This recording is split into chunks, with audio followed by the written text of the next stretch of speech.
The sun is finally shining in New Jersey. I'm sitting with Wilson on my lap, say hi, and I'm going to talk to you about a fun topic, cardio versus strength training. Now, they both carry value. They're both important. It's not one or the other. It's not about making a choice. It's about understanding what each does so that you can make your best choices around what to do when and why you should do it. Cardiovascular exercise elevates your heart rate. It burns calories. It blasts fat.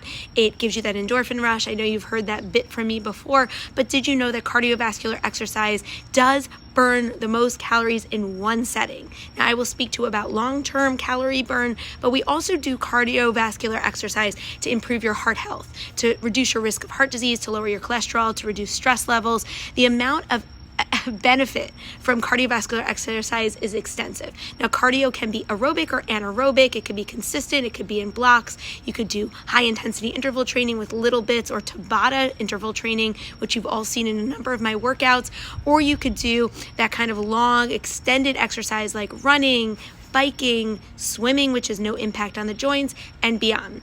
Whatever you're doing, whenever you are doing cardiovascular exercise, if you want to get to the optimum calorie burn where you're really getting that labored breath, you have to push yourself past your comfort zone so that you drive that heart rate up enough, either by moving your arms and your legs or one or the other. And the reason why is you only get to that fat blast burn zone once you get to that kind of labored breathing for over 20 seconds, which is easy to do in an interval training or fast-paced intervals, say on a treadmill or on a bike or so on.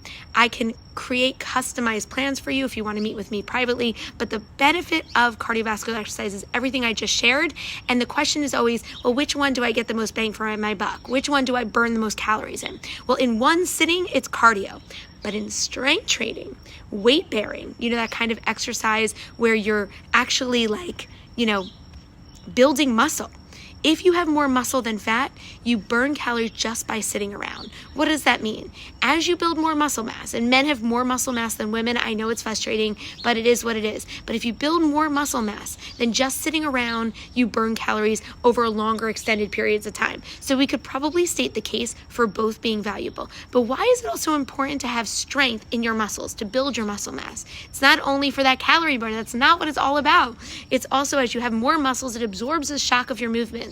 So your bones and joints are protected with that extra cushion of more muscle. So if you have a history or a, family future of compromised knees, ankles, hips, or osteoporosis or osteopenia, as your bones start to, break down a little bit, as you build more strength, over 40 years old, you are protecting yourself from the long-term strain that gets put on your bones and joints by having greater muscle mass. Weight-bearing exercises include actual strength training with weights, with weighted balls, with kettlebells, or just creating internal resistance or using resistance bands, or doing any weight-bearing exercises like squats, lunges, planks, core holds, and beyond. So in my program, I offer a variety of cardio and a variety of strength. Why do I do that? Not only because I have a short attention span, but because I want you to sample that there are many ways to explore cardio and strength in all different varieties so you can really find what's right for you.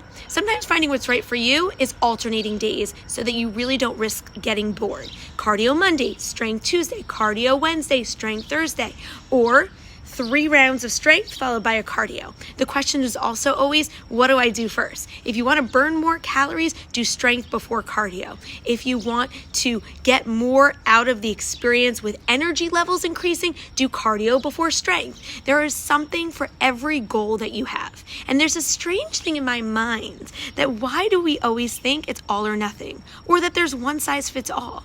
If your bodies all fit in different size clothing, if you have different taste preferences, if you have different life interests, why would there be one way of doing exercise? So finding cardio strength in whatever schedule or content is really a personal choice, and I want you to own it. Now let's talk about duration. Cardio, the ACSM, the American Council for Sports Medicine, suggests the best way to get the most out of your cardiovascular experience is 30 or 20 to 30 of consistent cardio almost every day. I always say keep it simple, 5 to 6 days a week. Use that Shabbat, Sabbath, or just a regular weekend break. And then when it comes to strength training, the ideal is to do 2 sets of 10 to 15 repetitions for upper body, lower body, core, which consists of your abs, your obliques, and your lower back, about 2 to 3 times a week, because the only way to really build muscle mass is consistency and adding your weight. So working with a personal trainer even once to map out a strength training regimen is smart. But the general rule of thumb is over the course of 3 to 6 weeks, doing the same amount of weights depending on each area of your body and what indicates what kind of strength it can manage. So for instance, the biceps are typically stronger than your delts, your shoulders. So I'll sometimes do 15 pounds on my biceps and 12 on my shoulders. So understanding that there is, again, no weight for one size fits all for all moves. So shaking it up and doing a variety of strength training moves. If you feel like weights are too hard on your body and you want something a little bit more delicate, Pilates, bar, and resistance bands is probably a next step.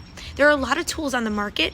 Ask questions. Don't assume you know, and don't automatically Google, because the first round of pages on most Google searches are advertisements. So they're wrought with a lot of inconsistencies and inaccuracies. So work with a professional who really knows their stuff, who stays hip on the trends, studies the research reports, and understands not only what method is best, because it's ever changing, because like anything else in science, physical activity and overall physiology is science. So the research is consistently changing because they keep finding out new things about how the body functions. So too is strength training and the tools that you use. There are things that come up on the market that are complete fads and myths and not good for your body. And then there are tools that are innovative and really get you to where you want to go.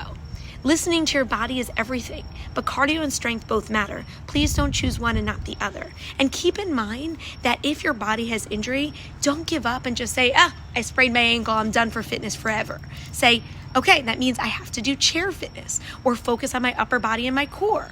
So too, if you hurt your shoulder, you're maybe doing poor mechanics at work. It's called functional fitness. If you do something wrong to hurt yourself, I beg of you to do a PT session, or to get a massage, or to work with a physician to understand how you repair it so you can get back on that fitness floor, because you matter. And the minute you throw your towel in, you're saying that your health doesn't matter. And your health does matter, and we have to put our investment in for that long-term impact.